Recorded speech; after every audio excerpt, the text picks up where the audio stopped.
15 years ago, I was told there's nothing left. No reason, no conscience, no understanding, even the most rudimentary sense of life or death.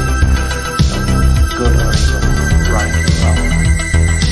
I met this 6-year-old child with this blank, pale, emotionless face, the blackest eyes, the devil's eyes. I spent 8 years trying to reach him, and then another 7 trying to keep him locked up because I realized that what was living behind that boy's eyes was purely and simply evil.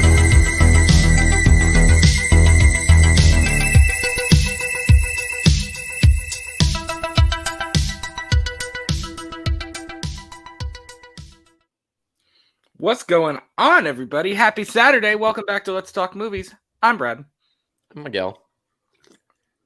And this morning on episode 8 of Purely and Simply Evil, we are talking Tobe Hooper's 1974 classic, a movie that changed cinematic history. The Texas Chainsaw Massacre, one of the most controversial movies of all time, but a lot of people would argue one of the most important movies of all time, just because of what it meant for cinema, of what it meant for horror, and how it changed the horror genre. A lot of people say Psycho did it. A lot of people say The Exorcist did it. A lot of people say Halloween did it. Texas Chainsaw. There's a lot of discussion. I think each of them changed it kind of in their own right. And you know, when you look at the 70s was a really important time for horror, and especially for what it became a decade later in the 80s. This movie changed a lot, and this movie meant a lot, and still to this day means a whole lot for a lot of people. So we were super stoked to come up to this one, and we thought that it was fitting with the new sequel that just came out on Netflix, even though that was less than satisfactory for in a lot of ways. We thought this would be kind of a cool way to hump in. Let's hump into this, guys. To jump into the original film. I don't know what I'm saying. So, Miguel, happy Saturday, my friend. How are you? I'm doing good. I'm ready to talk about. You ready to hump?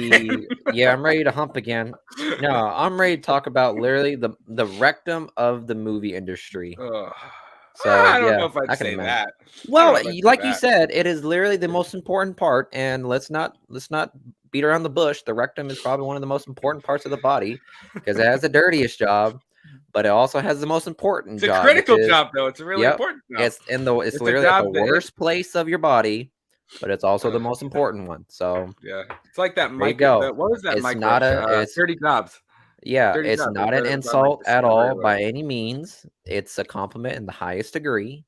Seriously, I still stand by it. This movie it's very important, and it's one of those things where, like, for me, I feel like I've slowly gained more and more of an appreciation the older I've gotten. I think the first time I saw it when I was a kid, I think a lot of the political themes, the ideas, a lot of kind of what they were going for, I think went right over my head when I was a kid. So like now, especially after I've done this like deep dive, and we've taught, like, you know, we just did our commentary, which is out on YouTube and Spotify and all the other podcast platforms, by the way. If you want to watch the film shot for shot with our thoughts, you know, shot for shot in the movie, I think I've come to appreciate it more now that I'm older than I ever did when I was a kid. Honestly, in a political science class in history in high school, you know what I mean? Well, yeah. But I mean, I used to think the remake was better, to be completely honest. And honestly, there are things that I think the remake still does better. I think for me right now, they're even. Like this franchise for me is basically like the original, and the Texas Chainsaw 2003 remake they're basically top tier. They're like, they both get 100%. And then that, there's a stark drop. Yeah, a stark plummet. But I was going to say, because like, I remember talking about this movie before we did the commentary, and I could have sworn I've seen this movie before. Dog, ain't gonna lie. I think it was the first time I've seen the original Texas Chainsaw Massacre. So I'm trying to figure out what movie, which Texas Chainsaw Massacre did I watch? Because I shit you not, it scarred me. It was like the beginning scene too. It was like something in the beginning scene just like scarred me for life. And I It was was like, okay, I don't want to probably watch it. the remake, the 2003 remake, unless you saw The Beginning, which is a prequel to that film. I don't I know don't what know. happened in the beginning. The Beginning is basically so the Texas Chainsaw 2003 remake is the one with Jessica Biel. Yeah, yeah. It's basically an exact, not exact. They took some liberties, and again, I think overall, what the 2003 remake did really well was the family and the backstory of why they do what they do. That was done better than the original, Hmm. or I should say at least the same level as the original.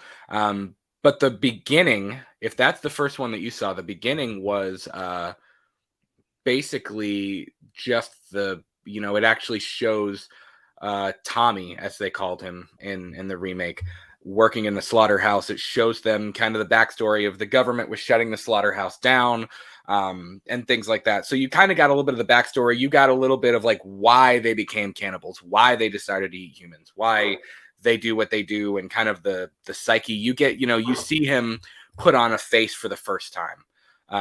You get a little bit of his backstory. You just little things like that of how a lot of nods to the 2003 film and kind of how they became the Sawyers as we know them in that film. So, and I think, I don't know, each one, the original film and the 2003 film work really well in their own right. That's why I kind of can't put one over the other. And I feel like, I know a lot of people would say the original is better, obviously, and the original is always going to be the original.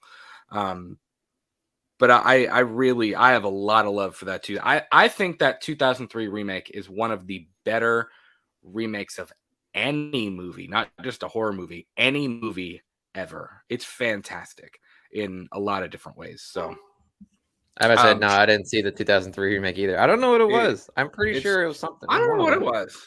I don't know what you saw. Because the rest of them, the rest suck. They're All I so know- bad. All I So know is bad. that it was on Sci-Fi. That was it. I just remember that. I remember it being on Sci-Fi, and I was like, "All right, cool." Honestly, I I wonder if decided to it was watch the it. Next Generation or something like that you saw, because No, it wasn't old. ugh. It wasn't old. We, and I I will know. I say did not this: see them. we are our franchise for season 1 of this show was Halloween. We kind of went through all the Halloweens. We've already gone through all the original Halloween sequels, 1, 2, 4, 5, 6, and then we have H2O and Resurrection left, plus this film. Next season, we're going to take a deep dive into A Nightmare on Elm Street. That'll be a really fun time. But I wanted to go ahead and do the original Texas Chainsaw Massacre now.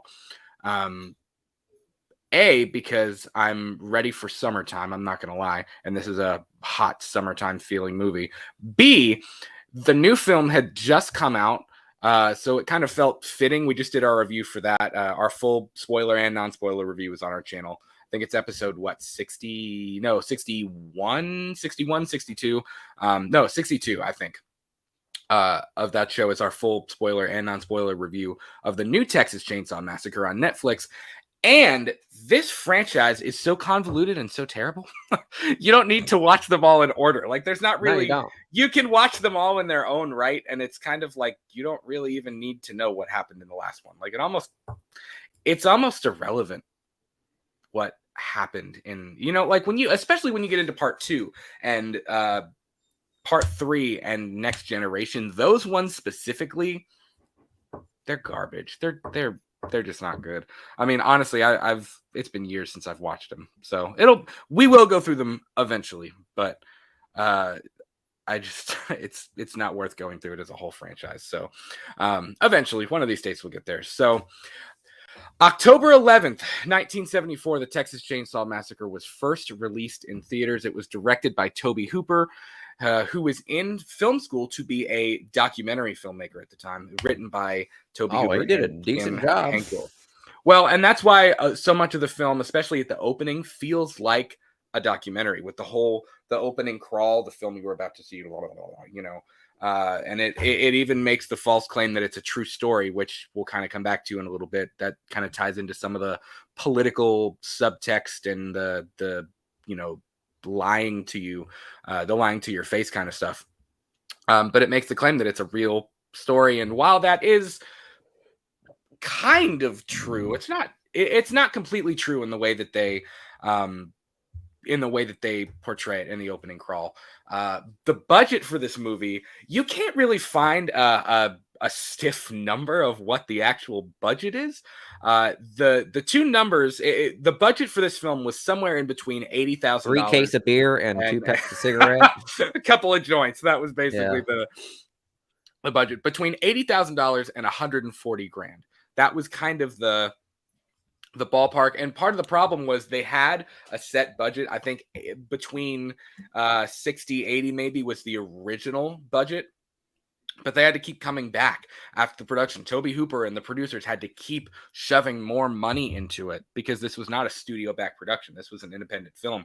And it was the highest-grossing independent film of all time at one point until Halloween came out in 1978. And then Halloween dethroned the Texas Chainsaw Massacre. I think that's kind of cool. The two highest-grossing independent movies of all time in that decade were the Texas Chainsaw Massacre and Halloween. I think that's pretty cool.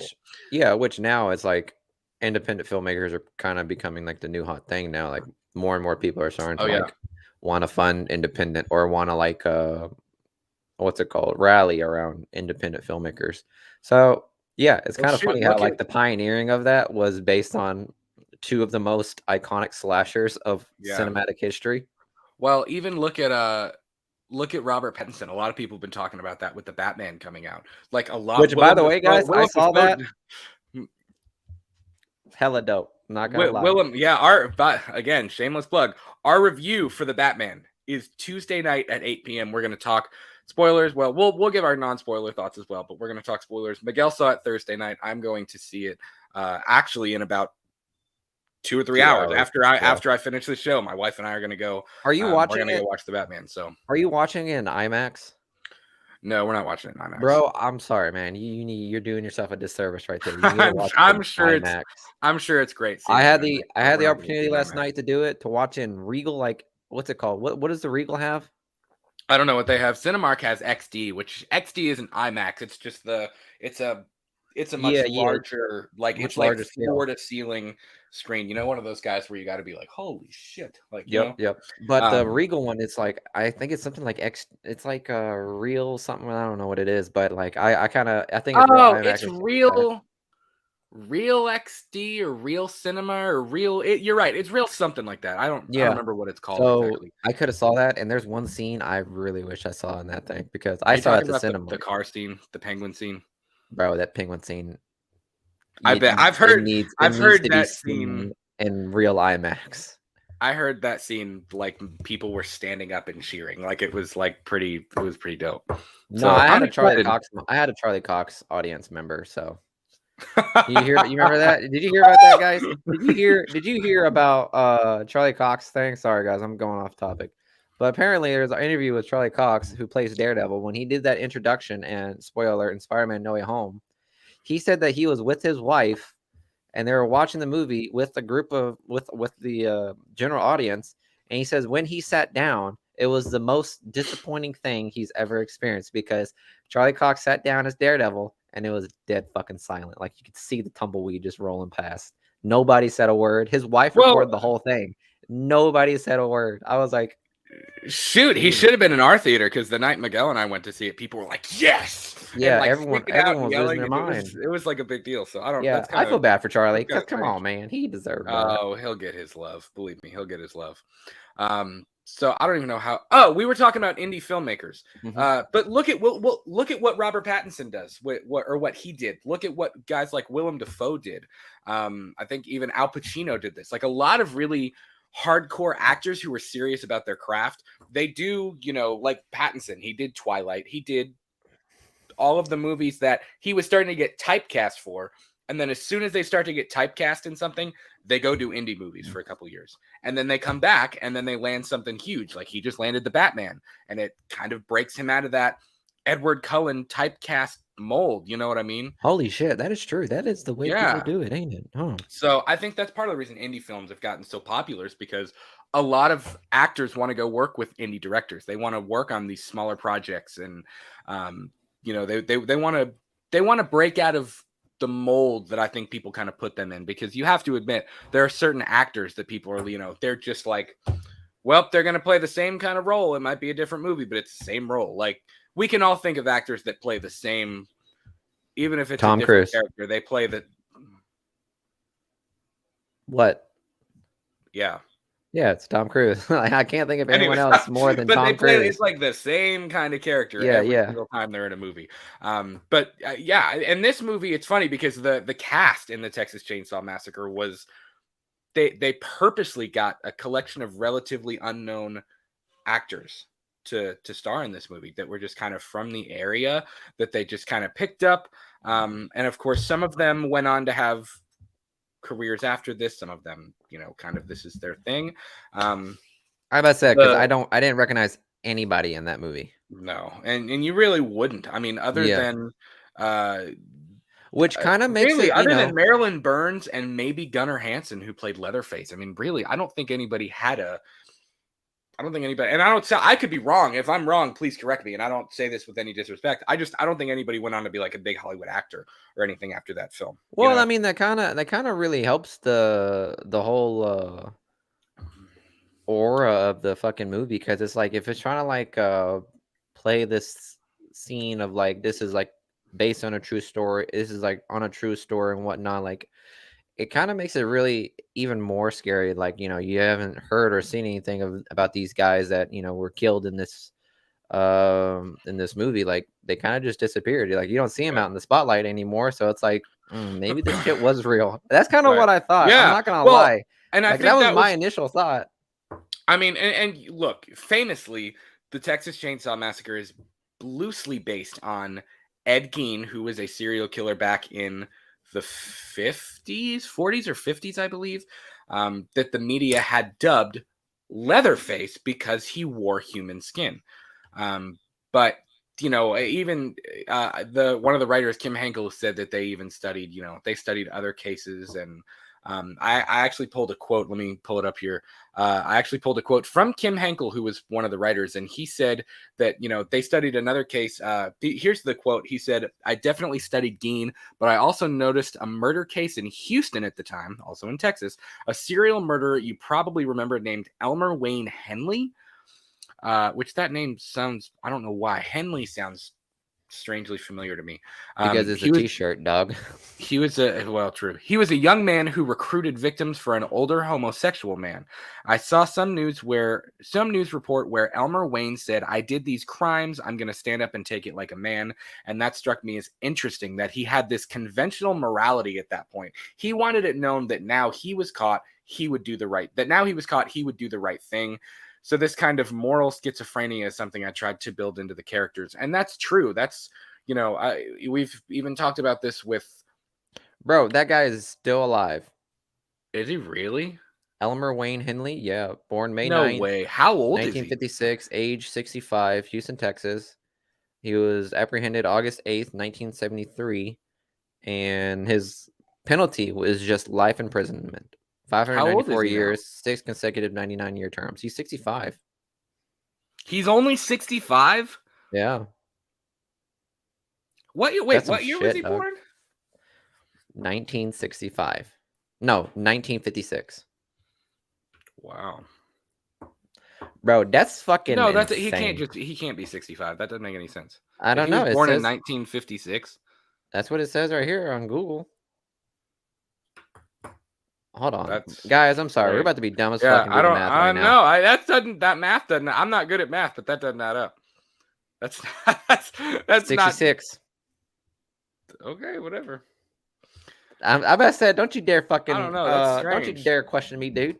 Ed Gein, I believe, died in prison. I think he's the one that they actually dubbed Leatherface, and I think he died in prison. I believe Julia looked it up when we were watching it. He died 1984. Yeah, I think he pled insanity. He did. Mental Health Institute, Wisconsin. Yes, and that was in Wisconsin. That's another thing that people kind of famously get wrong. Ed Gein was not in Texas. He was in Wisconsin. He was up Wisconsin. He was up north. Wisconsin. He was up north. He was dubbed the Godfather of Gore. Jesus fuck. That's some shit. Mm-hmm.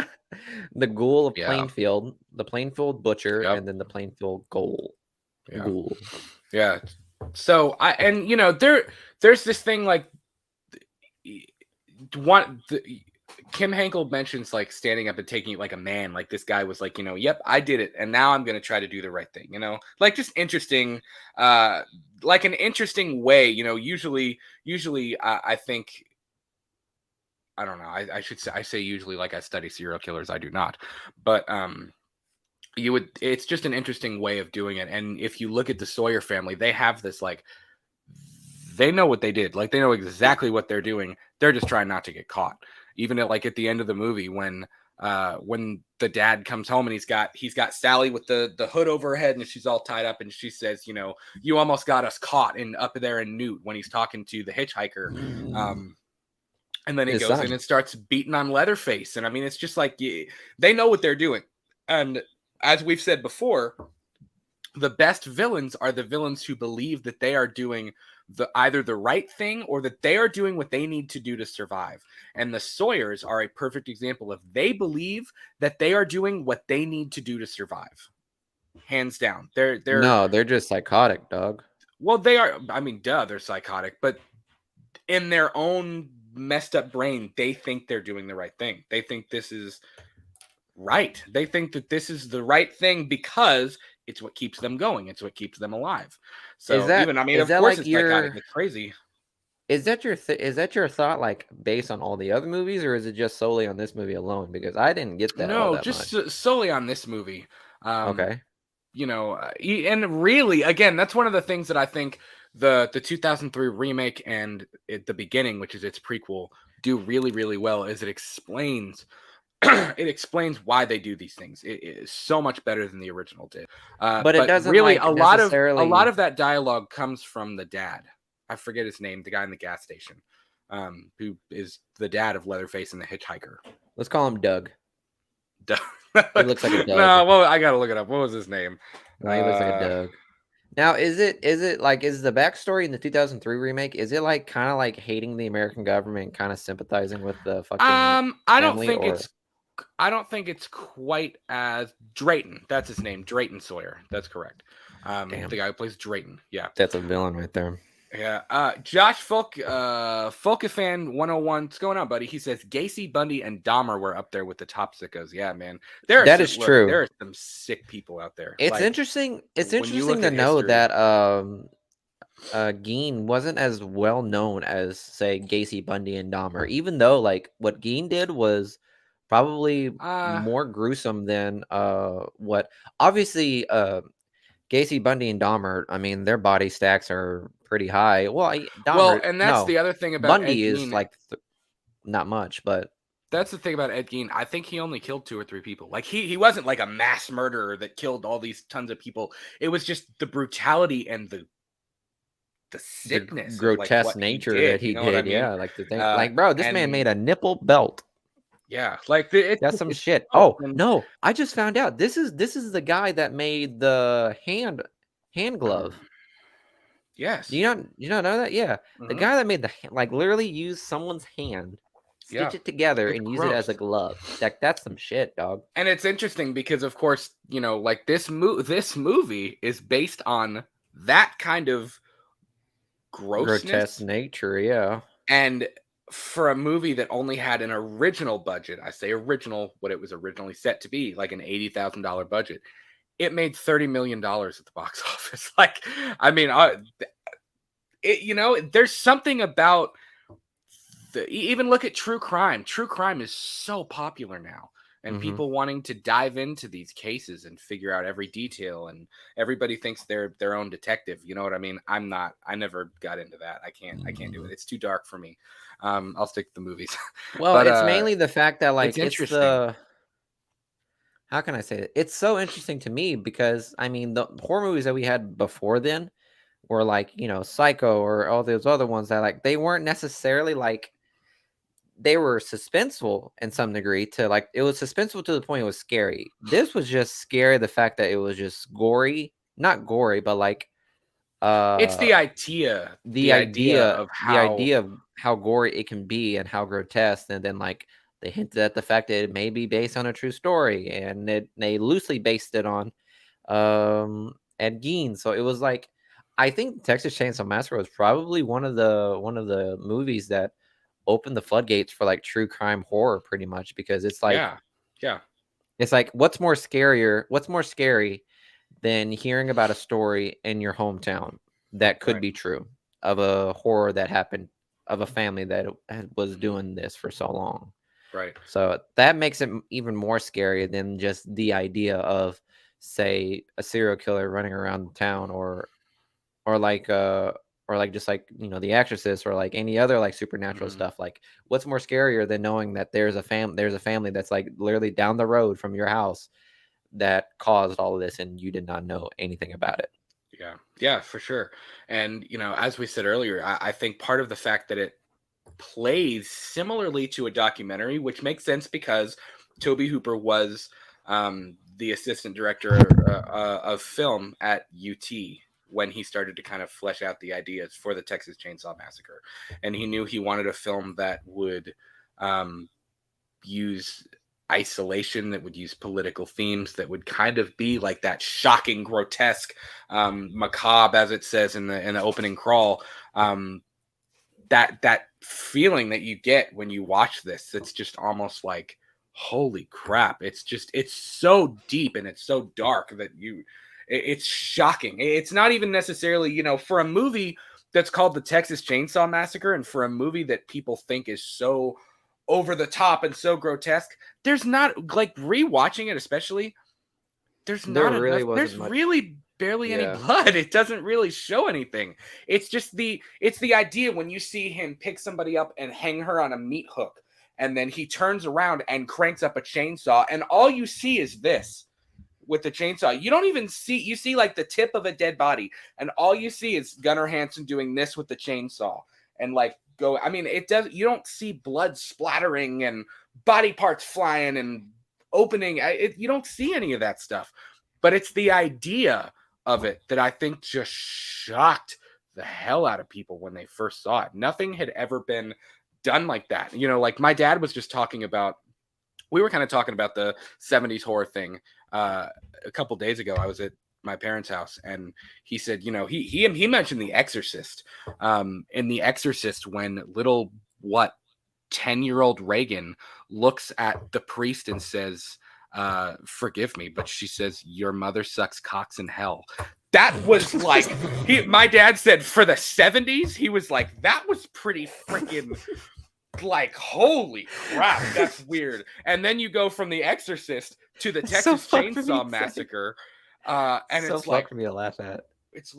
People were puking in the movie theater. People were puking and walking out of the theater when this premiered, because it was too much. It was like it's one of those things, and it's interesting, like we even said, it's like you're popping the bubble of so many people's like vision of how the world should be, or how society should be. It's like, because like, no one back then, like, horror movies were kind of taboo. Like, you right were kind of like, not, they weren't too mainstream. So then when The Exorcist came out and it yes. quoted those famous lines, it popped a lot of bubbles. It was like, bro, if a girl could say this, golly, guess like, the whole world is fair play at this point. It's interesting because it begs the question, like we said earlier, like why is it that people are so? It's one of those things where you can't watch it, but you have to see it at the same time. Like, you can't look away. You want to look away, but you can't, just because it's so shocking. And it's the same thing, like we said earlier, with true crime. Why are people so disgusted by true crime and by some of the things that these people do, but they're so intrigued by it at the same time? This film was like that. It's so intriguing, and it's so many people are intrigued by what they're watching, but at the same time, it's sickening, and people were puking. It's such an odd, like, psychological full circle thing, Yeah, I can agree with that. It's like it. I have an idea why. I'm not gonna delve into it as to why people love that's a topic for another show, right? I could probably tell why some people are into that shit, but I mean, don't get me wrong. I'm into like true crime and all that stuff, but I do have a level where it's like there's a little bit too much gore. But this movie didn't really have that, because circling back to the way the movie was portrayed, like for a movie that said Texas Chainsaw Massacre and talking about one of the most bloodiest events in American history, like you gotta think, like after watching the movie, there really wasn't much blood in this. There's really not. Yeah, so Again, it's more the idea of what's happening. Mhm. Colin Miller, love the content, guys. Thanks so much, man. We Appreciate really it, man. appreciate that, buddy. Thank you. And it's funny, I pulled this from the internet too. The internet's great, it has everything. And he said he wanted kind of this isolation to play a role, and the idea of you can't escape, or it's so hard to escape, because if you think about it, you're at this house in the middle of nowhere. Even if you get away and you start running in any direction, where do you go? You're in the middle of nothing. You can't, unless you get a car and you can quickly escape. Right? That's one thing I'll never understand. And that's the same thing, like with same kind of thing with a zombie apocalypse film or a zombie apocalypse TV show. Bro, there's nowhere to go. Everywhere you go, it's either going to be the same or worse. That's basically your options, and this is kind of the same exact thing. And I pulled this. Hooper has cited changes in the cultural and political landscape as central influences on the film. His intentional misinformation that the film you are about to see was a response to being lied to by the government about things that were going on all over the world, including Watergate, the 1973 oil crisis, and the massacres and atrocities in the Vietnam War. The lack of sentimentality and the brutality of things that Hooper noticed while watching the local news, whose graphic coverage was epitomized by showing brains spilled out all over the road, led to his belief that man was the real monster here, just wearing a face. So I put a literal mask on the monster in my film. Coming from Tobe Hooper. He said the idea of using a chainsaw as the murder weapon came to him while he was in the hardware section of a busy store, and he was thinking about how he could speed his way through the crowd. He's like, if you had a chainsaw, you could just go right. You know what I mean? So it's just like, it's almost, he was disgusted by what he was seeing from the Vietnam War on television and he was shocked that the U.S. government would show people dying in the horrible, grotesque ways they did on live TV for anybody to watch. You could just tune in and watch people getting blown up and watch people seeing kind of the carnage of what the Vietnam War was. And it's strange because it's like he was sickened by that.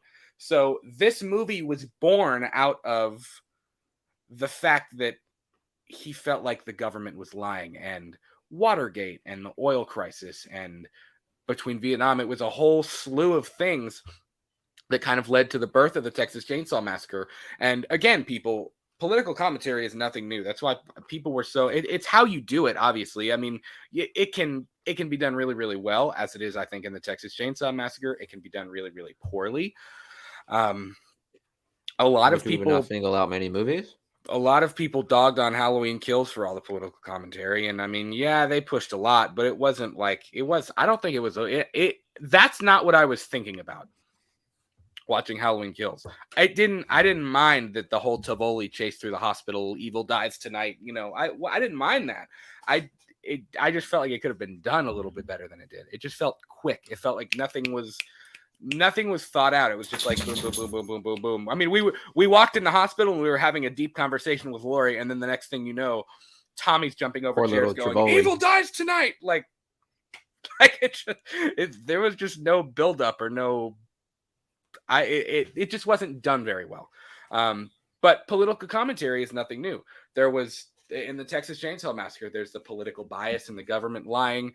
Again, coming back to the opening credits, it says the film you're about to see is real, and claiming that everything you're watching is real. Vegetarianism and animal rights and animal activists.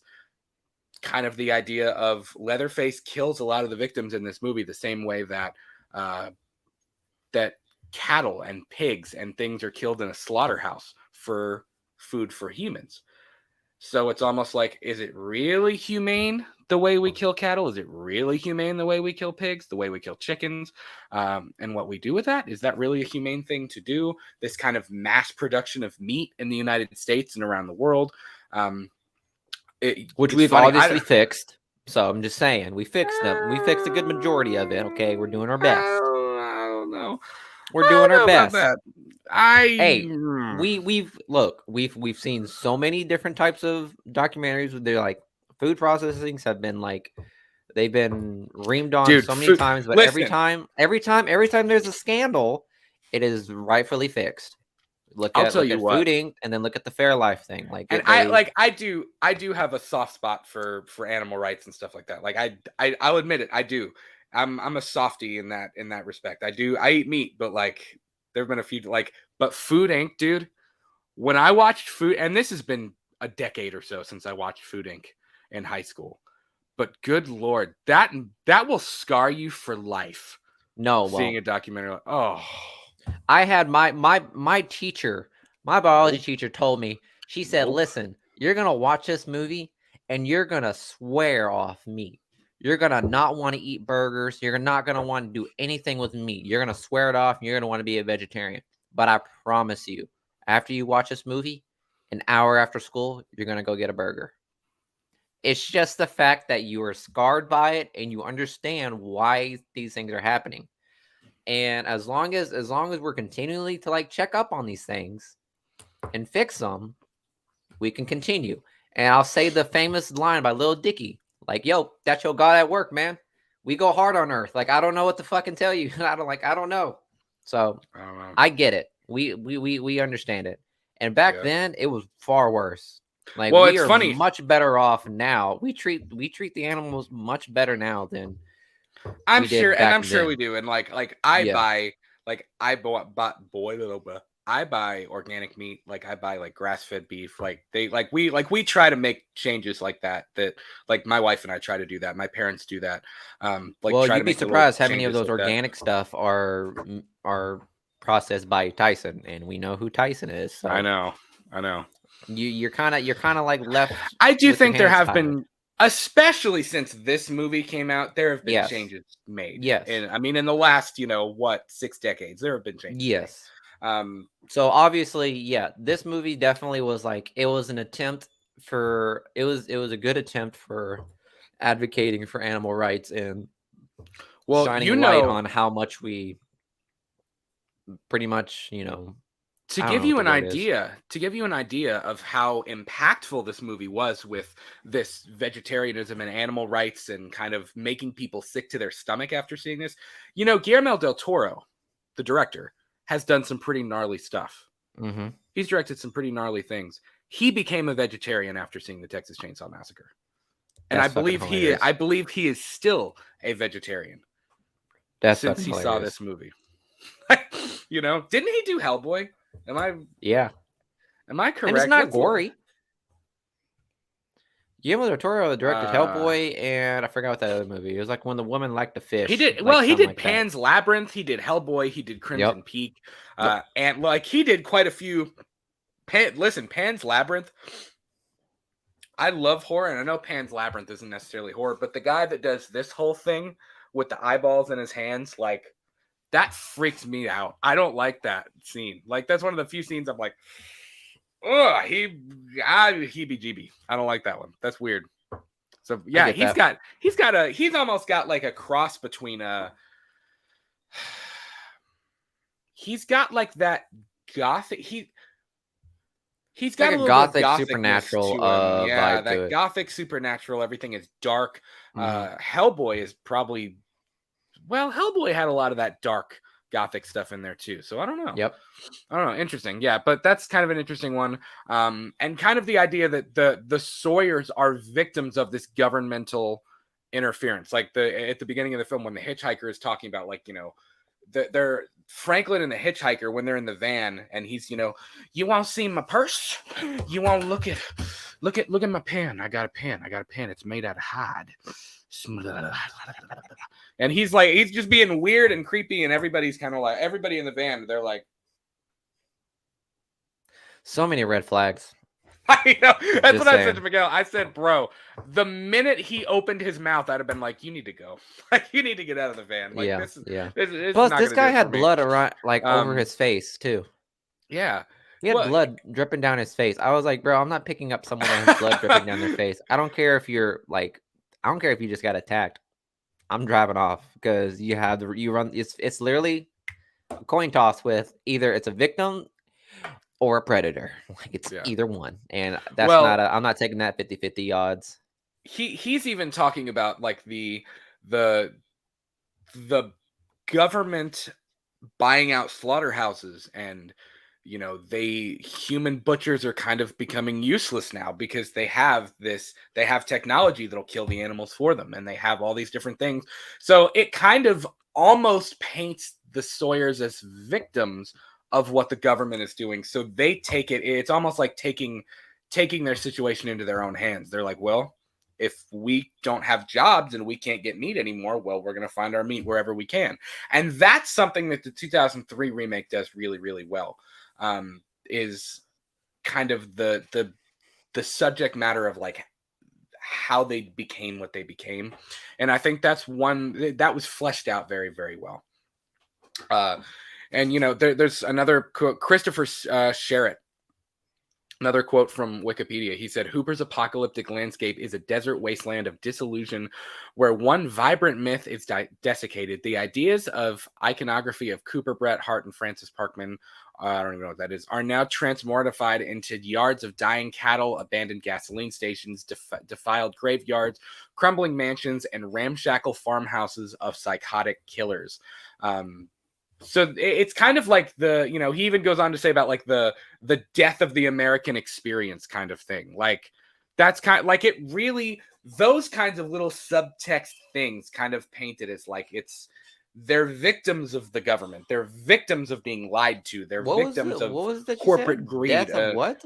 Death of like the American dream kind of thing. And like, all these buildings are crumbling. Like Sally and Franklin's childhood home is just abandoned now because they can't live there. The slaughterhouse is being bought out by the government, and it's taking jobs away from these people. They're showing video of the Vietnam War on TV and just all kinds of things like that.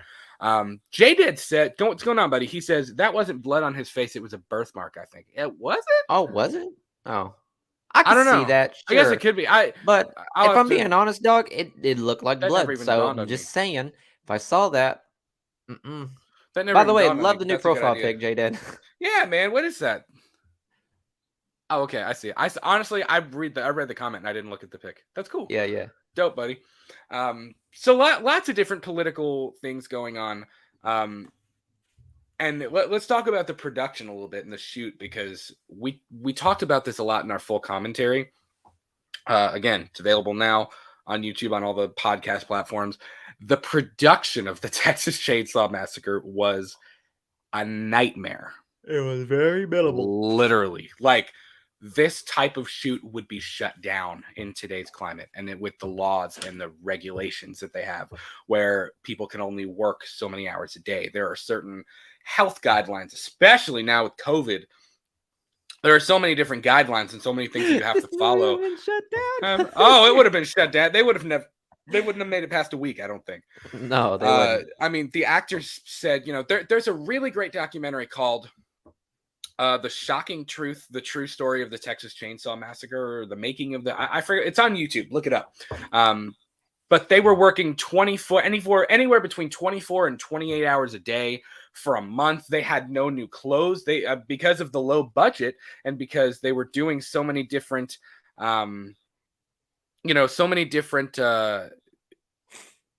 different props, and they were trying to gather real animals and live animals and dead animals and just all these different things. They didn't have a lot of money to get them a big wardrobe and to have a whole wardrobe department. They were wearing the same clothes for a month in 120-degree heat with decaying animals and carcasses and bones, things that were at different stages of decomposition and decay. They went and got bones from, I believe, a college or something, real human bones, real animal bones, fake human bones, fake animal bones.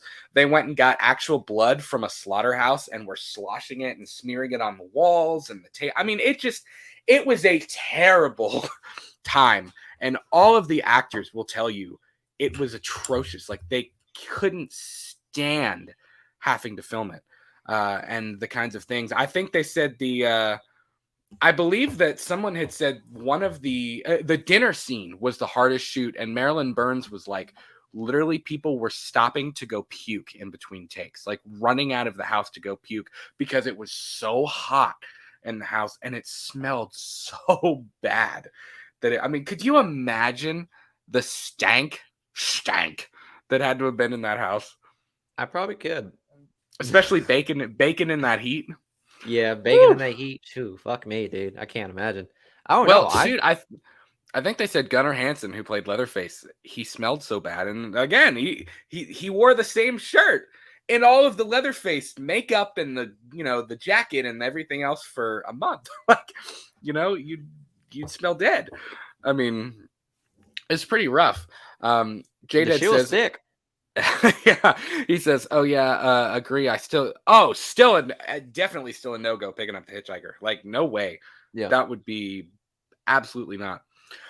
One actor said the stench of the filming location of the house took days to wash off before it didn't smell on him and his hair.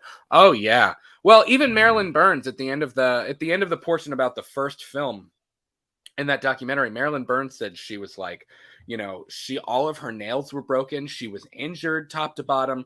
Her hair was a mess. Like, it took her months to like get her body back to the shape it was in before they were I'm about to filming, say because this of bitch how literally jumped bad out a it window was. twice Yeah. in the movie. So let's probably think about how many times she had to jump out the window just to get the right shot. Like, Ugh. yeah, I'm not surprised if her body's destroyed by then.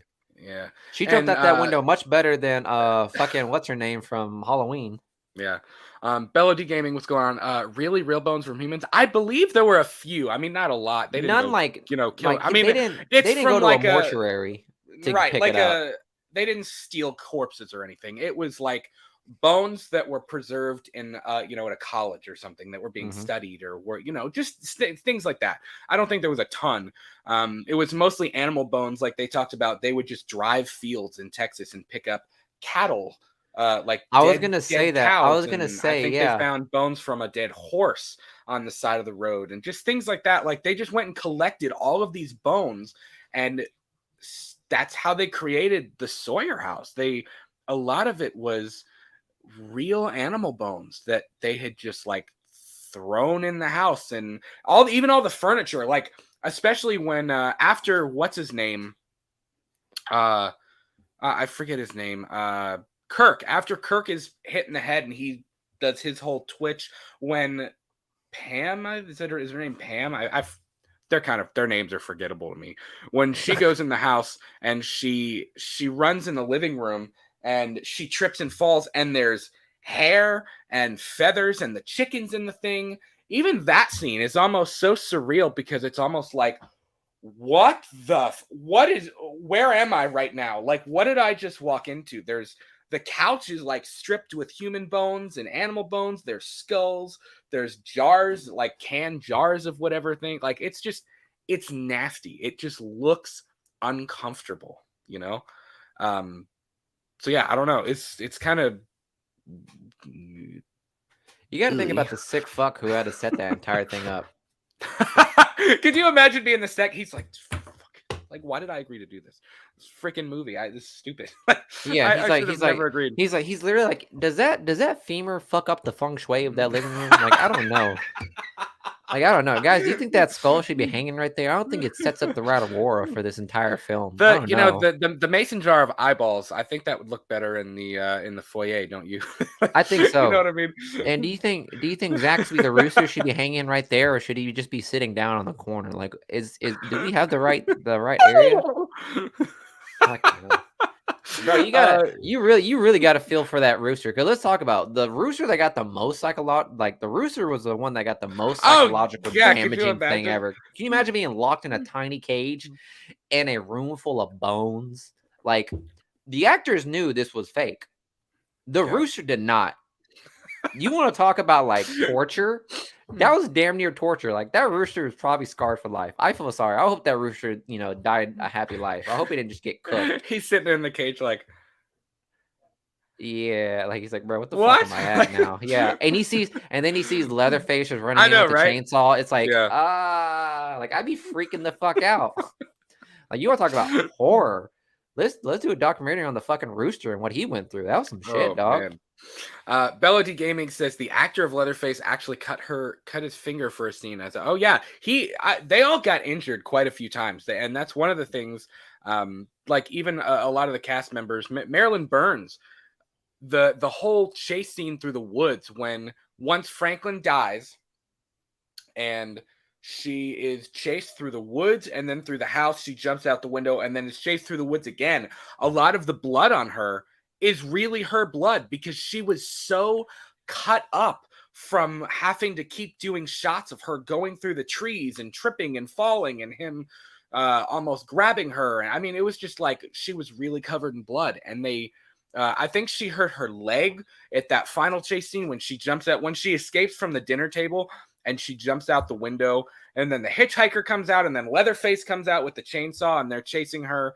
Like, she said she was actually limping at the end of the movie when she jumped in the Leonardo DiCaprio got an Oscar for being attacked by a fake bear. That's some right? shit. Right? That's some shit. She literally broke her leg and cut herself up, and she did not get jack shit. Well, I think, and it's I believe something happened. Reboot. The final shot, I think, I know the dinner scene and the final scene of them out on the road chasing each other, and when the hitchhiker dies, I think that the dinner scene and the final the shot on the road was some of the few things they did last, or they shot last, and during the shoot they lost some of that footage, I believe, or something. I'll have to go back and watch. I'm not sure exactly what happened, but Marilyn Burns was like, I'm done. Finally, the shoot's over. I'm so happy I can start like recovering.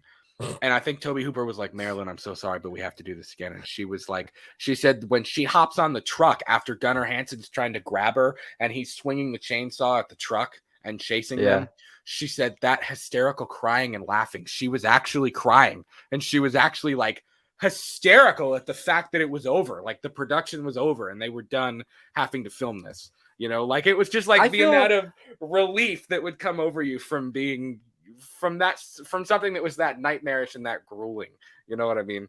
It makes me feel good knowing that the directors also felt bad about it. They're like, dog, I'm sorry, but you do got to come back. It's like, geez, this is an independent film. Like, you guys can stop at any time. No studio's making you do this. Tobe Hooper even said, he was like, it took them years to forgive me for that before they would like actually speak to me. Like, it took a long time. They were like, that was terrible. Yeah. They did. Yeah, man. Toby said they had real human and animal bones for real. For real. Can you imagine Old Boy's job? I hope I need to rewatch the fucking the credits to see like who was the corpse picker upper, like who did that. I think it was just the art director. Like the van was the art director's. I think his name was Bob something. I forget his. I apologize. I forget his name. But like it was a small crew. I mean, even look at the credits. I commented on that. Like when the credits started, I was like, man, that credits is only like a minute long. You know, usually you expect 6 or 7 minutes of credits after a movie. You had to give thanks to like it literally it was like studios. The cast and then a small group of crew members, and that was it. Yeah, and that was the credits. There was barely anybody that worked on it. The van was the art directors. I think just they all went and kind of picked up bones. And the real thing, could you imagine going to the whatever college or wherever they went to get the real human bones, and they're like, we need a couple of skulls, we need some femurs. They're like, why? We're making a movie. Like, I can feel like that would have been really like an awkward thing to go ask for. Bella D Gaming says jumping out of the window twice with real glass to boot. Oh yeah, dude. Yeah, see, like the production was so small. I'm 100% certain that they had to jump out of a real window. Oh yeah, probably. Yeah, like that was a real window. I think I don't know which window scene it was because she jumps out of 2 windows. She jumps out of the top story of the house. Yeah, to the ground. I believe that one she had a stunt double. There was one of them she had a stunt double. I believe it was when she dives out of the house at the end of the movie when it's daybreak and the sun is coming up and the hitchhiker runs to try to grab her out the front door. I think that was when she twisted her ankle. So when she's limping, trying to get out to the road at the end of the movie, Marilyn Burns was actually limping because she hurt herself. So she was having to eat your heart out because she did it first. Yeah, but I gotta say, I'm not really a big Tom Cruise fan. Like his acting, him as a person, whatever. No, because I remember, But like, I forgot which one it was. I think it was like the most recent Mission Impossible. He like jumped off a fucking well, he actually building held and he on like, to a plane or something. Like he well, actually did no, like something he like no, that. he jumped off a building to go to another one, but then he landed wrong and he twisted his ankle, but he kept running. Uh, She did it first, dog. Fuck out of here with that shit. she she did it first. Yeah. Bella D Gaming also says she does not believe in feng shui, Miguel. She does not believe in feng shui. She- I she don't would think they did either, dog. Like I don't think they did. So if they were the art director, they've been like, hey, where do you want all these bones at? Be like, I don't care. Throw them literally on the just ground. throw it. Just throw it all. You think these people are organized? Like, I said that in our commentary when she walks in the living room. I was like, bro, their organization is impeccable. They really like having a clean house. Like, Yeah, right. The sunroom is so nice. J-Dad said, oh, that rooster had a heat stroke 10 minutes into filming. How much do you want to bet that rooster probably died? Let's be real. So sad. Having to sit in that 120-degree house. That's so sad, man. Yeah, man. The 70s was hardcore. They went hard in the 70s to make these movies. Like, you didn't just They give really it. did. Even, I mean, they were look trying at Jaws and all the trouble they had making Jaws. Like, you didn't give up on a project once you started it. Like, I you guess finished not, it. man. Like you really just don't give up on these projects back then. Like, but I'm sure now, like if a movie's like showing like at least 3 like problems, they're like shut it down. But now it's just like, but before it was like, dog, we already invested so much money in this. We gotta go for it. Like, yeah. I think that's why so many movies are so good now is because they took that risk to keep going. So, more power to them. Indy Phantom, what's going on, buddy? We were just talking about you the other day. I said I haven't seen him on a live show in a while, so glad to see you here, man. J-Dad said the creepiest thing about the Texas Chainsaw Massacre was the coloring and lighting of the chase scene in the woods. That bluish haze was scary. Yeah, man. I think the fact that it was so low budge makes it better. And all that more, you know what I mean? Like it eerie. makes it's raw. Like you can't hide behind the fact that it's a movie. It's just raw. Everything about it is the fact that so much of it was real. You know what I mean? It looked real. It felt real. There was a realness and a trueness to it, even though it is a fake story, mostly fake story, unlike what they claim at the beginning of the film. J-Dad says they got her a stunt double equals they found somebody at the 24-hour gas station. Be like, hey, do you want to jump out of a 2-story window? We'll pay you. How much? We have a Tootsie Roll and a $10 bill. That's all we can give you. The Tootsie Roll was taxed.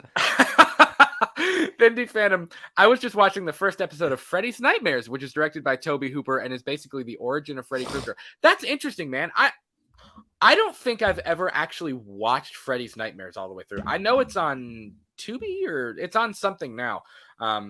Miguel, Freddy's Nightmares is the TV show. There was a Freddy TV show for a hot second. That was this like loosely MTV Freddy? Yeah, I think it was kind of along those lines. It wasn't quite the original film. I didn't know he directed the first episode of that. That's pretty cool. Bella D Gaming, it was so hot that the rooster became fried chicken after the movie. Damn. They were working on the set and man, they were like, man, we've been bro, has anyone checked on the chicken yet? They're like, I'm really hungry.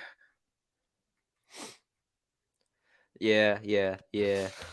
Like, can you imagine? Can you imagine? Like, one of the assistant director was like, "Hey, has anyone checked on the chicken yet?" And they go look at it, and all of a sudden, it's just a 12-piece bucket in a cage. Like, you can just imagine the way it looked like over there. Like, I feel sorry for that rooster. Well, they'd have been like, "Well, we can still use it. There's foam on the floor. It'll add to the. It'll add." It's terrible. Right? I'm sure they weren't actually this insensitive. We're just kind of poking fun. Andy Phantom says, yeah, it's been a while. Been super busy lately, and I need to catch up on some of your stuff. Good to see you all. Good to Always see glad you, to see buddy. you too, man. Good to see you. Always a pleasure. So yeah, what a crazy production of and you this know what's movie. funny is none of them were. I don't think they were properly compensated, at least to a lot of them. A lot of them were never really paid what they should have been. For sure, one of them got paid with a 12 rack of Keystone, if I'm not mistaken. Here's a can of Busch Light. Yeah. Thanks And for watching the movie. and they're like, hey, all right, can I have my paycheck? That was terrible, but at least can I have my paycheck now? They're like, I'm pretty sure I have 6 quarters and a pack of gum. I'm pretty sure the red There carpet you was go. at a Buc-ee's or something like that. You know what I mean? I'm sure it was at a Love's Truck Stop, the red carpet event. Like that's how like low budget this was. Yeah. And even in the post-production, like even that was hard. Like I think they said they edited it in somebody's living room. The sound was happening in the room next door. Like they were playing with toys, and that's a whole other thing. Is like there's not really any music. There's not a score to this There movie, really which isn't. kind of adds to the ambiance, realism kind of of it. adds to the realism of it. A lot of the sounds were meant to imitate what animals would hear inside of a slaughterhouse. So they kind of took random objects to make these distorted, weird sounds. That scraping sound that you get throughout. Like I don't even know what makes that. I couldn't tell you what.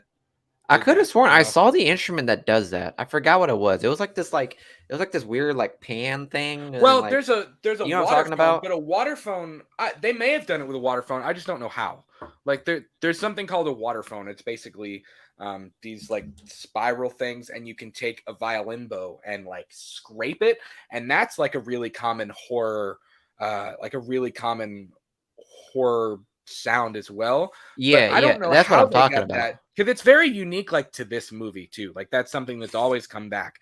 I'm not going to imitate it again, but you know what I'm talking about. All of you let sound that everybody know.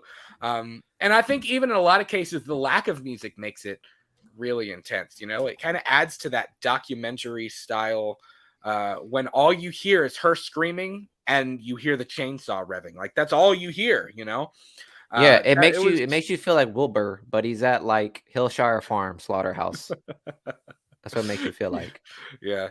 Indie Phantom says the sound is disturbing as hell in TCM. I'm sure you guys reviewed the new one, but I haven't heard your thoughts on it yet. Yeah, it's the last episode of the main show that we did of Let's Talk Movies, was our full review.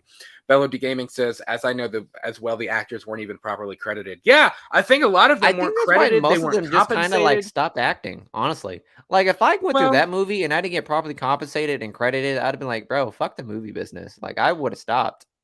Well, I'm sure even, I mean, if it were me, if that was the first, I don't know if any of the, I don't know, but if that would have been my first experience on a The bar movie would have been set, set I'd have been really like, low. I'm never doing this again. Like, I'm gonna go be a lawyer or something. Like, I'm gonna go do something else with my life. I'm not gonna do this, you know? Yeah. Yeah, and Indie Phantom also says, I am unapologetically a fan of all the Texas Chainsaw flicks. Obviously, some are much better than others. I don't blame you for that. There's a lot of people that are. I personally, like for me, and I know a lot of people disagree with this. I actually, Mike from We Watched a Movie, and I kind of commented back and forth at one point, and I was like, because I think Texas Chainsaw 3D is actually pretty sweet. It's not good. I'm not saying it's a great movie, but I think it's a better sequel than the new Texas Chainsaw Massacre on Netflix. I really do. And I think it's a better sequel than Part 2 or Leatherface or Texas Chainsaw Next Generation. So I don't blame you for that, man. I think a lot of people are very unapologetically fans of this franchise. I was gonna say, like, Indie Phantom, like, are you kind of a fan of the Texas Chainsaw franchise because of the chaotic nature of it? Because I always mention something like the Texas Chainsaw Massacre franchise. It just like there's literally like you can't pinpoint like the theme of it because it's just so chaotic. Yeah, it has backstory and everything, but at the end of the day, it's just such a chaotic film. So it's like, is it that notion too that you kind of like about it? Because it's like it does away with like most of the storytelling tropes. It just says, dog, we got a crazy man with a chainsaw and a crazy family. Like let it ride, guys. Yeah, that's pretty much where I got it. And I can understand why some people are a fan of that. It just isn't. It isn't my taste, honestly. So yeah. Miguel had commented a couple days ago. He was like, I'm really not a fan of like this franchise or like that interested in it. Indie Phantom also says, I think this movie was also screwed over financially by the Bryanston distributors. Yes, often considered mafia guys that also profited from Deep Throat. They took down the cinemas. Yeah, something happened with. I'm honestly, I wasn't going to go into great detail because it's kind of confusing even to me. I did a lot of research on it over the last couple of days trying to figure it out. There was something with who distributed the movie with Bryanston. I think they made a deal with mob guys to try to get it distributed or to get finances for it distributed, or something happened that was really sketchy with the release of this movie, kind of behind the scenes. Was it the Colombo crime family? I don't know. I really don't know, and I'm not going to comment too much because I don't know. I don't want to get that wrong, because that's kind of a big deal. You know what I mean? That's so I know there was something that was kind of shady that happened. I'm not 100% sure what it was. And even when the movie was released, it was quite the controversy. As we said at the beginning of the episode, at opening showings around the United States, people were puking in the movie theater and walking out because it was too much. People, there were a lot of instances people said, you're watching this movie. It's like you couldn't escape the smell of this movie. It was like the set stank. The movie looks like it would stink, like smell. And then there was the smell of puke in the movie theater because people were like getting sick from it. You know what I mean? It was just like, it just kind of had this grossness that follows it. You know what I mean? And it just looks like, and I think, well, hey, if there's any, as I said, if there's any consolation, I mean, if you end up puking, I mean, hey, you got a barf bag from the popcorn you're eating. Right. So I'm just saying. So, well, even in my dad said because my dad's a fan of The Exorcist. He thinks it's actually it's one of his favorite horror films. And he was like, I remember them passing out barf bags during The Exorcist. Like, as you walk in the theater, there's a guy standing there, bless you. Bless you. There's a guy, like, as you walk in the theater, handing you a barf bag. Like, here you go. So, I mean, it's just kind of, it's wild, man. It's wild. J-Dead said they made them an offer they can't refuse. Later found dead chickens in their bed. Oh, my God. That's fucking great. I love you, man. That's a good one. It's all real. Why it's so scary. Yeah, there's a lot of things that made this, man. Certainly the first two films are crazy chaotic. TCM2 has that great Hopper performance, and it's just got the most bizarre tonal shift. Now when I watch the first one, I see more humor than I used to. Yeah, I notice a lot more of I think the first time you watch it, you're so caught off guard by the brutality of it that you don't notice the political subtext and kind of the irony in a lot of the things that are happening. But again, like for me, as I've gotten older, I've grown to appreciate the original film more and more. And I kind of notice a lot of those things more. Like I notice some of the subtext with the slaughterhouse and with the family and a lot of those things. So there's kind of a lot that, it's interesting. It's an interesting thing, kind of how you look at things differently the older you get and the wiser you get and the things that you notice. And people were buzzing about this when it came out. Like, it's one of those things like we said before, you can't bear to watch it, but at the same time, you can't look away. So many countries refuse to give this thing a theatrical release. I found this on Google too. It was banned in Brazil, Chile, Finland, France, Switzerland, Norway, Singapore, Sweden, and Germany. Snowflakes. It was banned in 9 countries, plus the UK banned it because they felt that it was basically pornography. They classified this as pornography. Which is interesting because I didn't even see any nudity in it. That's what there's not any nudity in it. There's none at all. But they just because I don't think you couldn't send. I don't think there was like a rating for like how grotesque the things were, even though they weren't grotesque at all. It was just like, well, I believe they were originally going for, because you have to remember, and we talked about this in our commentary as well, there was no PG-13 in the US. There was G, there was PG, and there was R. And if you got an X rating was you don't get a theatrical release. It's too gory. So they were originally going for a PG rating, and then they realized, like, oh, no way. Like, there's no way you're going to... I think they were actually in contact with the MPAA, and I think it was the hook scene.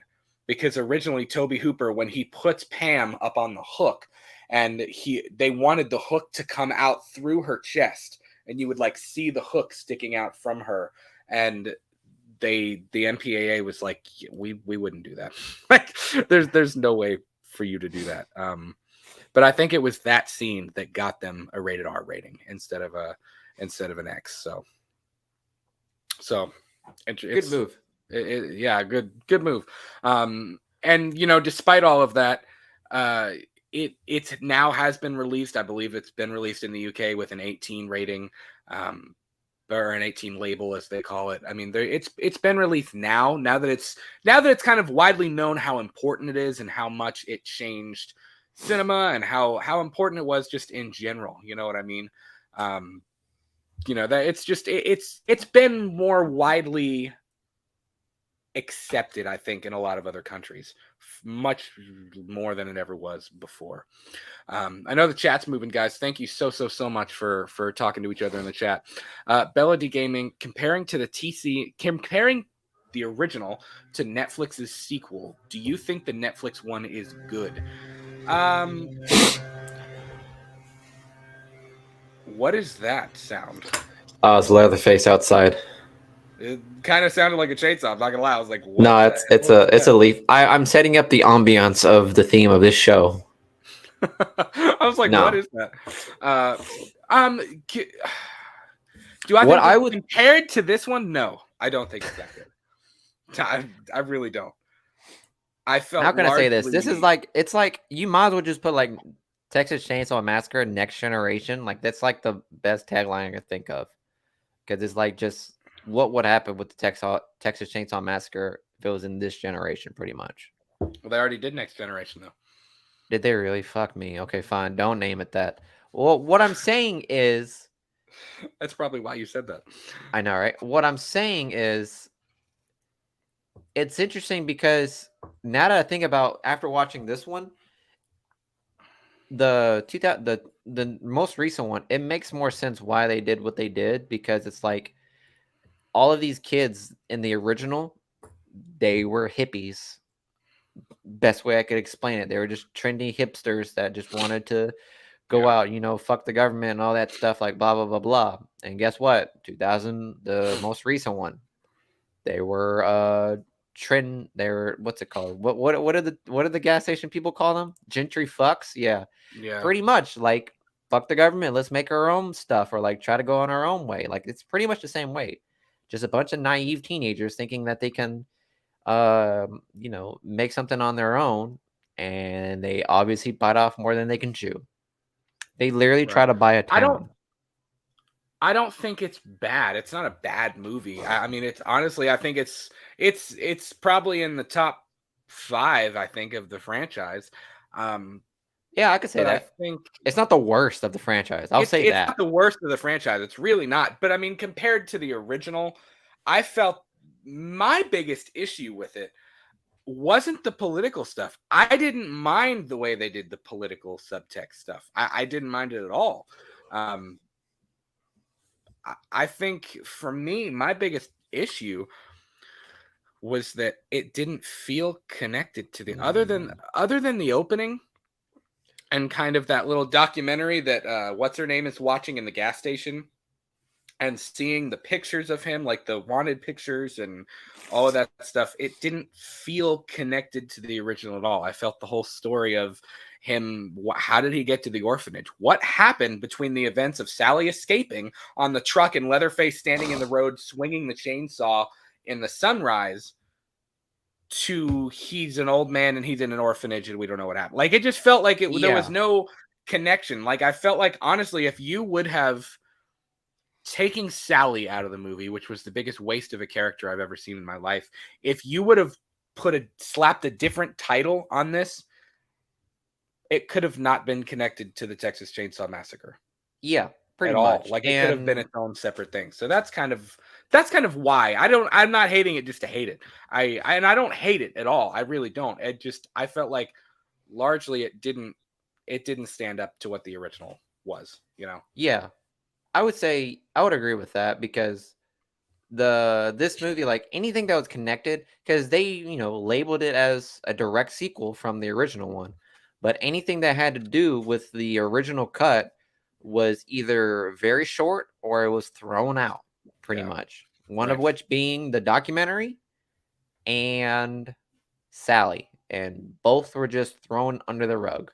Yep. Not Sally without was really a care complete whatsoever. and utter waste. So that's why I think that's why this one just didn't do well. I think that's why this one didn't do well in regards to like a sequel. It's a good movie. Like there's no doubt about that. It's a decent horror movie. But in regards to it being a sequel to the original, no, it didn't really hit, Doug. Yeah, I agree with that.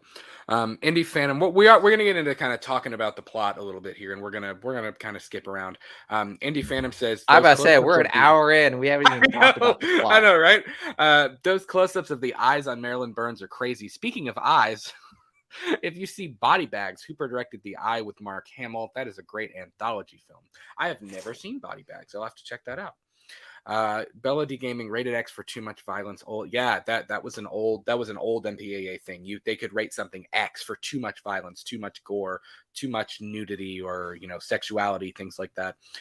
J-Dead, Germany banning anything for brutality is somewhat hip. Oh my god, dude.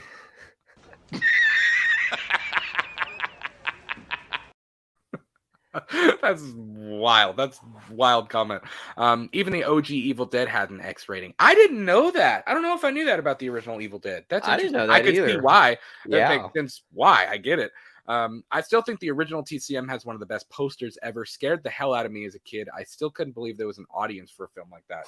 Well, you want to hear? You talking about this one?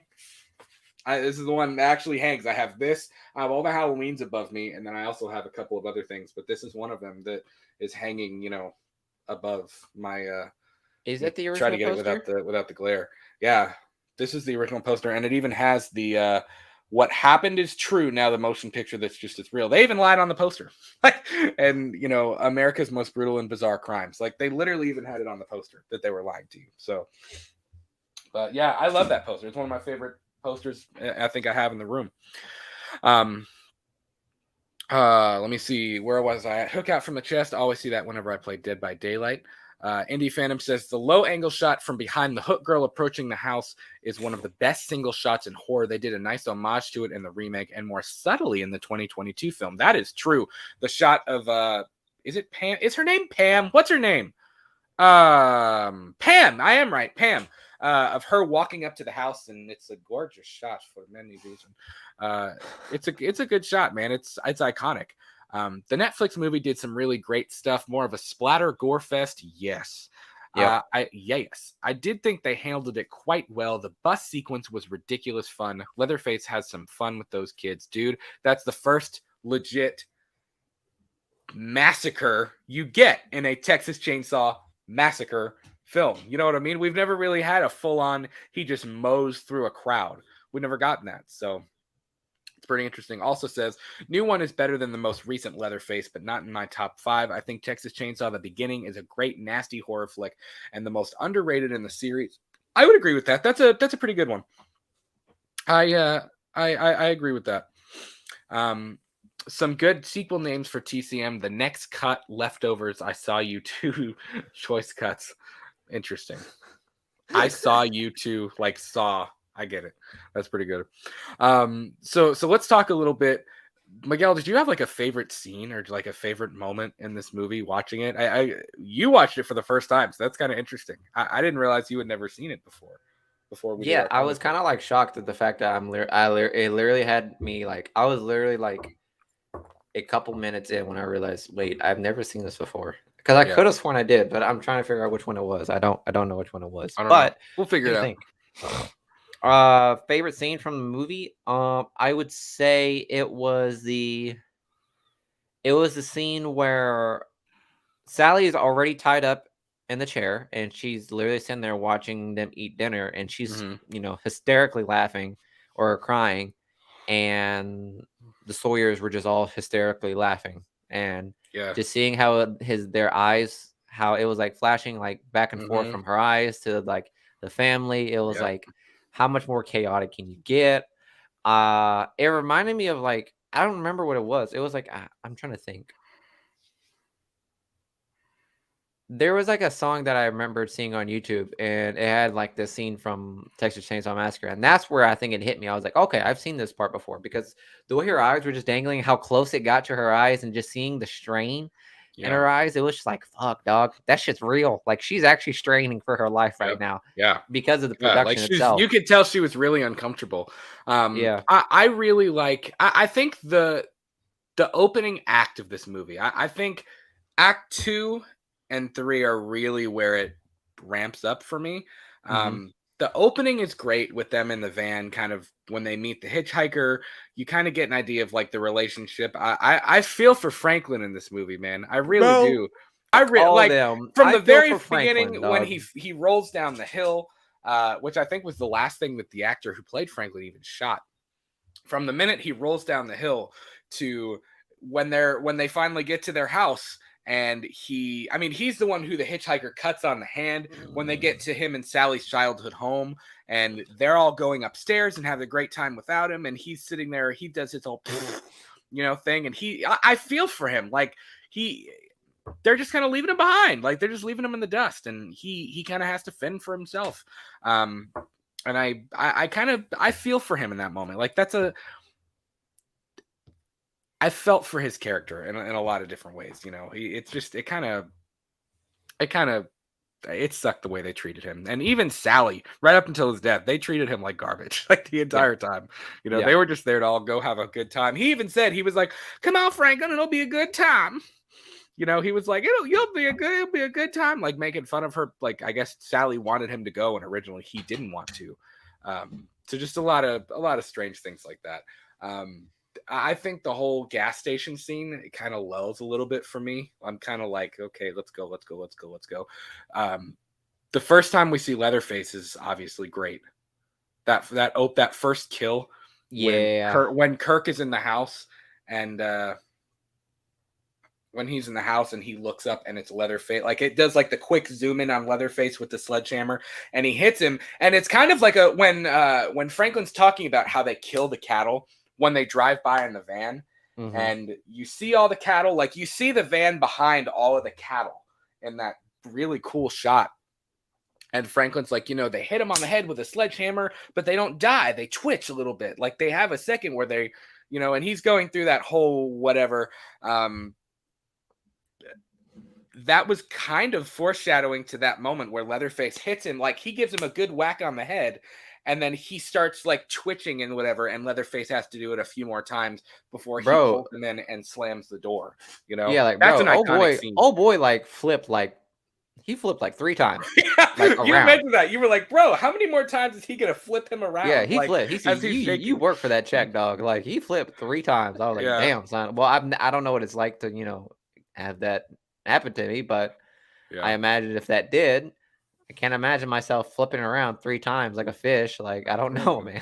You've never been hit with a sledgehammer. I've I think never been in hit one with of a those sledgehammer. scenes, I think it may have been a prop, but Gunnar Hansen's a pretty big guy, and they said in that Leatherface mask, whatever it was a mixture of latex and some other kind of foam, I believe.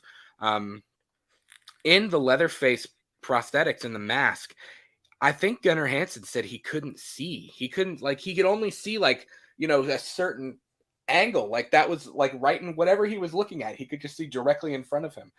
So he went, and I think Gunnar Hansen's he was, rest in peace, I think he was a pretty nice dude, and they said he actually hit him on the head, like he actually swung it and hit him, and the guy like said ow or whatever, and they said Gunnar Hansen was like, oh my god, are you okay, are you okay, like he felt really bad because he like actually hit him on the head. Another one, the actors legit got hurt during this movie.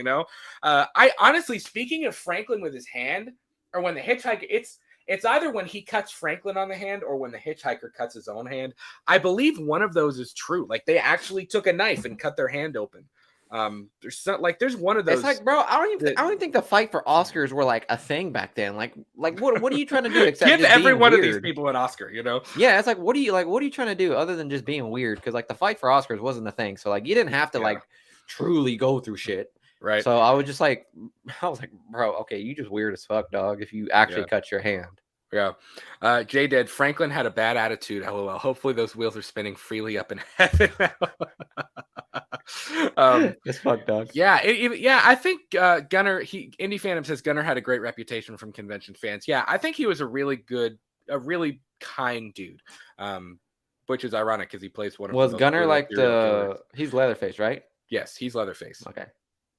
Yeah. Bella D Gaming says they actually use real chainsaws. Yeah, I have kind of two moments that are, the whole ending sequence when she dives out the window, that whole ending chase scene to the end of the film. That's probably my favorite sequence in the movie.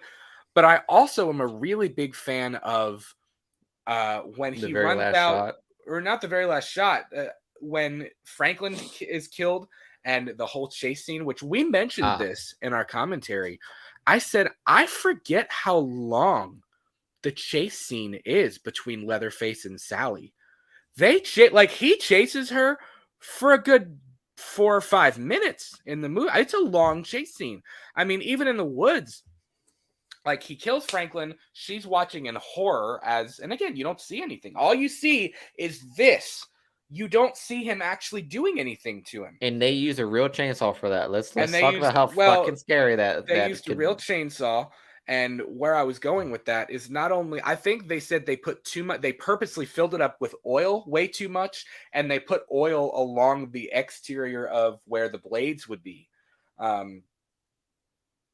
to make it smoke. That's why when he's chasing her, one of my favorite shots in the movie is there's a shot where Sally is running out of the woods towards the camera. It's right before she gets to the gas station and finds Drayton Sawyer, the father.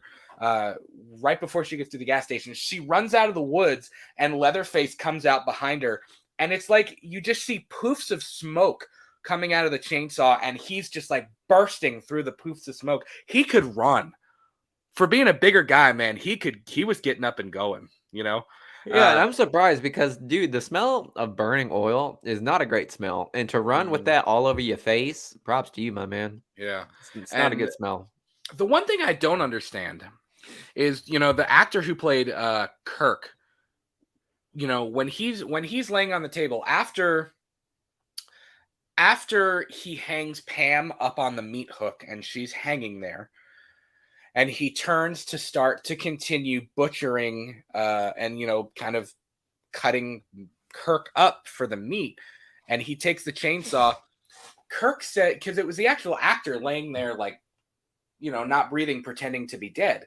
And the guy who played Kirk said that he was actually, the chainsaw was like 3 or 4 inches from his face. And he was actually feeling shards of hot oil and shards of the table hitting him in the face, and he's got to lay there like he's acting. You know what I mean? He's got to. Yeah, lay I can imagine. I can imagine him being like this, or just like. But I don't understand why. So one eye squinting, like, please don't hit me. You could take. I mean, the blades come off of a chainsaw. Like you can take the blades off. You can dull. Yeah, you can. From a distance, you couldn't tell. It would still make. It would still do everything. It just there would be no blades on it, so it couldn't hurt you. So I don't understand why. I'm sure it can hurt you, dog. But if there's no blades on it, though. It's spinning, though. It's still spinning. There's just no blades. I mean, I don't know. I guess that's true. I just don't know why they would have kept the blades on. I mean, especially being that close to his face. I mean, if somebody bumped Gunnar Hansen, he could have been like, whoop. And it really would have been the real Texas. You know what I mean? Like, it could have gotten very real. Somebody could have died. I'd be surprised if they draw a line in regards to like safety with the chainsaw. I'm just saying. I'll be surprised if they draw the line there. With everything else, that was probably the last thing on their mind. But like, even it's something like Marilyn Burns, who played Sally, said that. And if you look at those shots, you do see it like in the forest chase scene where they're running through the woods and she gets up to the house. Gunnar Hansen had to stop. And there's a couple scenes of him like where you see her running. She's running, but he's just standing there swinging the chainsaw, or he's cutting a tree or something like that, or cutting through limbs to try to get through. And that was because Gunnar Hansen ran faster than Marilyn Burns. So they kept filming it and he kept catching up to her. So they were like, bro, you got to hang back. Like you got to leave a little bit of space between the two of you. So it doesn't look like track stop. So it doesn't look like he just gets right out. You know what I mean? And that was the same thing. Catches right up to her and then roll credits. That was the same thing that happened like at the new one too, because in the new one, whenever I forgot what her name is, when she like tries to shoot Leatherface, but she's like there's no bullets in there, and Leatherface starts running after her. Bro, all Leatherface had to do was just swing it, and she's gone. I know.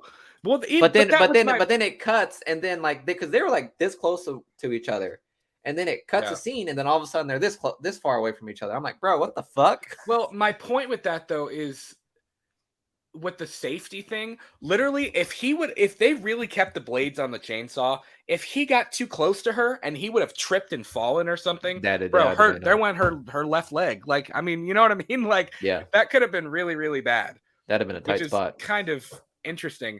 Bella D Gaming says, surprised the chainsaw didn't malfunction. Yeah, I'm more surprised that the chainsaw didn't malfunction in the new film, in the Netflix film, because good Lord, it sat not only did it sit in a wall for 40 years, or as far as we know, it sat in a wall for 40 years.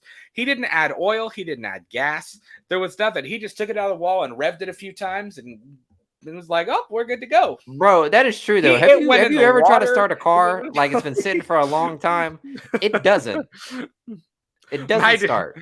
My dad said that because we were sitting there watching the new one when it came out, and he said that chainsaw wouldn't start. He said, there's no way in hell. He said that gas would be dried up, that oil would be solidified. He was like, there's no way that thing would start after that long.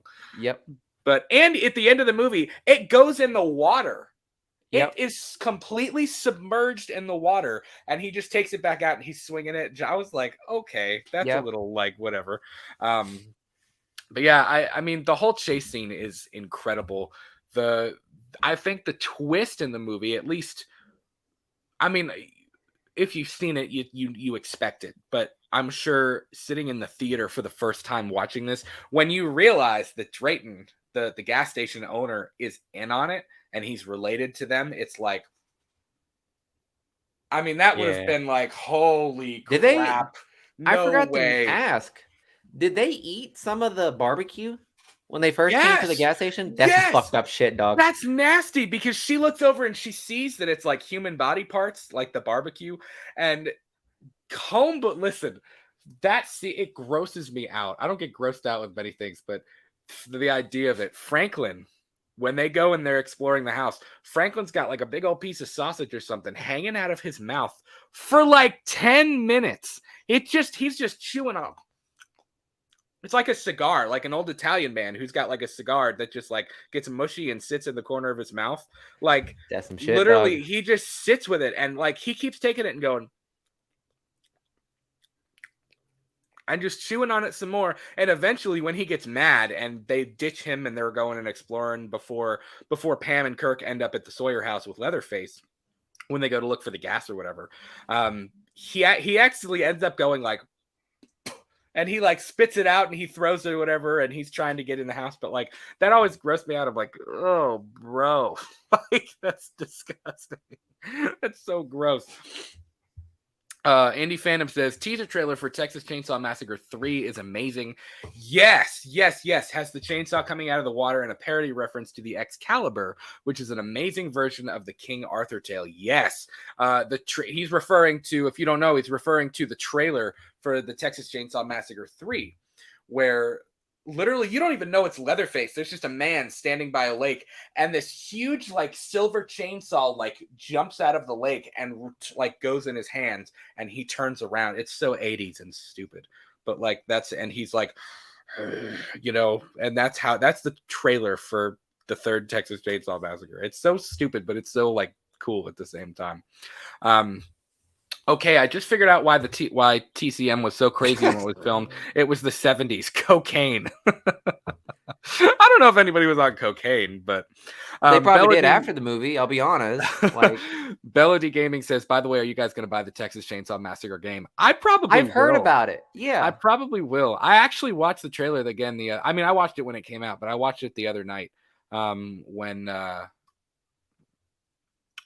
when we finished our commentary, just because I was like, yeah, I bet that'll be kind of cool. We don't really know anything about how it's going to be. I think that could be a cool game. It just depends on how they do it. I wasn't quite as much of a fan of the Friday the 13th game as some other people were. I'm a story game. I'm not a Call of Duty guy where you just go around and kill people. And I kind of felt like, yeah, killing people with Jason is really cool. Like, it's cool for 20 minutes, and then I'm like, okay. I'm like, I want something else to do. I want a story. I want to be the one that's running and trying to get away and things you have to do. Like, so I hope that it looks great. The graphics look real. I mean, I'm sure it could be crazy good. I hope that they, I hope that there's more of a storyline to it. You know what I mean? Yeah, I get that. But, and dude, we didn't even talk about the opening crawl. The whole opening crawl. I have it saved here. What does it say? The film which you are about to see is an account of the tragedy which befell a group of 5 youths, in particular Sally Hardesty and her invalid brother Franklin. It is all the more tragic that they were young, but had they lived very, very long lives, they could not have expected, nor would they have wished to see as much of the mad and macabre as they were to see that day. For them, an idyllic summer afternoon drive became a nightmare. The events of that day were to lead to the discovery of one of the most bizarre crimes in the annals of American history, the Texas Chainsaw Massacre. Dope. One of the best intros to a movie of all time. Definitely. Even if it's a lie. Even if it's a blatant lie and they claim it's true. Well, that's what makes it more scary. So right. I mean, and that's one of those things that, is terrifying. Even, and then you cut to that, and you cut to all of the crime scene photos. It's completely sets the mood for the movie. Completely sets the mood for what you're about to watch. It paints it like a documentary. And then, as I said, the ending. Well, there are a few things we didn't talk about. Really, the dinner scene and the ending. I love the moments that we get where we kind of get to dive into Leatherface's psyche a little bit, and there's not many of them. Like, there's a few, like when after Leatherface kills Kirk and Pam and the Afro dude,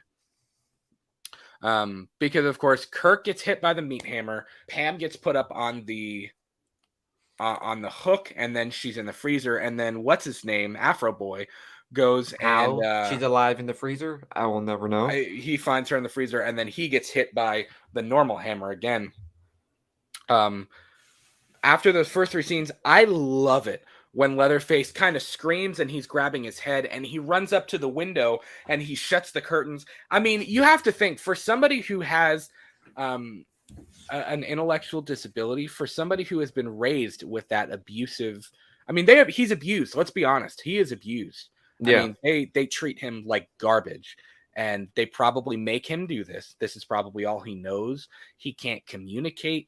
Gunnar Hansen had said that Tobe Hooper actually kind of just gave him the idea of what he wanted to communicate, and it was up to Gunnar Hansen to try to figure out what guttural noises and sounds, to do to make that happen. You know what I mean? To make he had to figure out how to portray that. And I love the scene where Leatherface, he goes and sits down in the chair, and he's like he's grabbing his head, and he looks scared. You know what I mean? He looks just as scared as a lot of the other people. Like, this is all he knows. In a way, it's like his Home Alone. Like, fuck. Oh my God. I mean, let's be real. It really what is. A terrible way to think. It's terrible, but it's the truth. He's scared. Oh He's like, where are all these people coming from? Why are they coming into my home? Can you imagine? Why are they doing? Can you imagine Macaulay Culkin shutting the door behind him? He says, "This is my house." But seriously, in his head, he's protecting himself. He's protecting his home. He's protecting what he knows. Which is it's terrible and it's wrong, but it's all he knows. Even when after Sally's wrapped up, we mentioned this earlier. Drayton is a terrible father. His kids are terrible too, but they're just awful. Like, he sees the hitchhiker in the driveway, and he gets out and he starts beating him with the pole, and he's like, I told you what would happen if you left your brother alone, and all this stuff. You almost got us caught. And then as soon as he gets in the house, he's like listen, bro. When he gets in the house and starts beating on Leatherface, and he's like, "Are they all dead? Did any of them escape?" And Leatherface is like, and he's making noises and trying. He's afraid, and he's beating him. He's like a dad. Like, his 10-year-old kid just ran up to him and is like, "Dad, I just got first place in the science fair." And he's like he's always gonna find something wrong. He's like, "Well, if you would have stolen home last Saturday night, I think I'd be a little bit more proud of you, son." That kind of thing. Just like he's just gonna find anything wrong. one scene that really got me, I swear to God, this one kind of, I was like, bro, fuck you. Because whenever he was like, all right, fine, kill her, but I don't want to see it because I'm not about that stuff. And then you could see him in the background. You can see him in the background. He's like, He's like, and then when Psycho, what are you and then doing? when Granddaddy was gonna do it, he was like, get him, Granddaddy, get him. I was like, bro, what the fuck are we? What is wrong Yeah, with right. this guy? Yeah. Indie Phantom comparative essay topic: Texas Chainsaw Massacre versus Home Alone. Bro, catch me doing that. If I was in high Kevin school, I would do it. Kevin McAllister versus Leatherface. It's just it's a great comparison. But Yeah. no, he even looks at him and he's like, "Did any of them get away?" And Leatherface is like shaking his head and he's hitting him and stuff and he's chasing him around like the house and he's like, okay, and he's like, in his head, he's like, I gotta find something else. I gotta find something. Yeah, that's I got a true. dog I on was him. like, And fuck you, dude. he's like, look what you did to the door. You know what I mean? And it's just like, bro, leave him alone. Like he's wrong, but it's like a little piece of you feels bad for Leatherface, like because of how they treat him. You know what I mean? Like, he's treated terribly. So it's like a little piece of you. It's like he knows what he's doing. Mm-hmm. He knows it's wrong, but at the same time, it's it is what it is. One of the most iconic movies ever made. I mean, the ending, again, we talked about this before. The ending is incredible. That there is it's just like one piece of tension, like a constant crescendo to the end of the movie when she jumps out the window and there's the chase scene down the driveway. And holy shit, you're not wrong. It really is. It's Really just like is a just a constant crescendo, build yeah. of tension until she finally gets away on the truck. And I love the shots of, them going around the semi, and then he, I don't remember. I want a sequel of The Truck Driver, dog. I know what happened to the truck driver. It's just, yeah. Andy Phantom said that ending is wild. It's crazy. It's such a dramatic. It just builds to it builds to like the most, like the craziest moment of the entire movie, and then just cuts to black. And it's so well done. The way she, like, you can tell it's like she's putting everything she's getting away to getting on top of that truck when he comes running down. And because he cut himself on the leg and he yells and he's limping, she's limping. And you can tell that's when he starts swinging. He pulled you were right. He started swinging like right at the end. Like he was going for her, it's just such a fantastic ending. And that ending shot of him twirling it in the sunset is just, it's such a dare I say beautiful shot. Is that weird to say? It's such a good shot. Fuck, what's the word? It is beautiful in a way. Like it's so that orangish lighting. It's such a menacing like shot for me. Like it's just It's like you've built to a peak moment of insanity and then it just stops. There's no resolution. It's like okay, you can take a deep breath. She's got away, but then it stops and it's just like, oh my God, like what did I just sit through? Like, what did I just watch? It's unbelievable. It's pretty crazy, man. Bella D Gaming, who's got the best crossover horror versus for Leatherface, like Freddy versus Jason? I can't think of any. I don't know. I don't want to see a crossover with him. I believe I'm not unless it's Freddy and Jason because they've already had it. It's already established. I'm not a crossover. I guess you could say Michael. Honestly, I think Michael would actually kind of stand a chance. Like I'm being serious. I think Michael would up against Leatherface. Well, yeah, we know that from Halloween Kills. I think he would probably stand a chance against him. Like, because literally he fought like sneaky, an entire firefighter legion, and one of them had a chainsaw. So I think Michael would outsmart him. Yeah, I could see that. Which is, I think he would outsmart him. Yeah, Andy Phantom, that's true. The film opens and closes with quite beautiful exterior shots. The opening shot is kind of gross. Like that whole what the hitchhiker did where they're like where he's got the corpses like dug up and they're like holding each other and they're posed or like that's kind of gross. But I mean, like even that, like you feel that heat, you feel that Texas heat, like you just there's something about it that is just so visceral and so it's got. This movie has some of the most hardcore atmosphere of any movie ever made, and I can think agree with that. that's one of the things that is, that makes it so iconic. So, hour and 45 minutes in, that is the Texas Chainsaw Massacre. That is our full breakdown of it. There was a lot to talk about, and there's a lot to talk about with this franchise as well. As I said, we'll hit these individually. This franchise, we're not going to go or just back to back to back because it's just. There's no point. I don't think there's really a point to that. Yeah, because honestly, after this one, there's literally no other political commentary. It's just fucked up insanity at this point. Well, I think there is some, but it's done so poorly. That's the thing. You know what I mean? It's just not done nearly as well. And I don't mean the political commentary. I mean the movie. They're just not compared to what we got.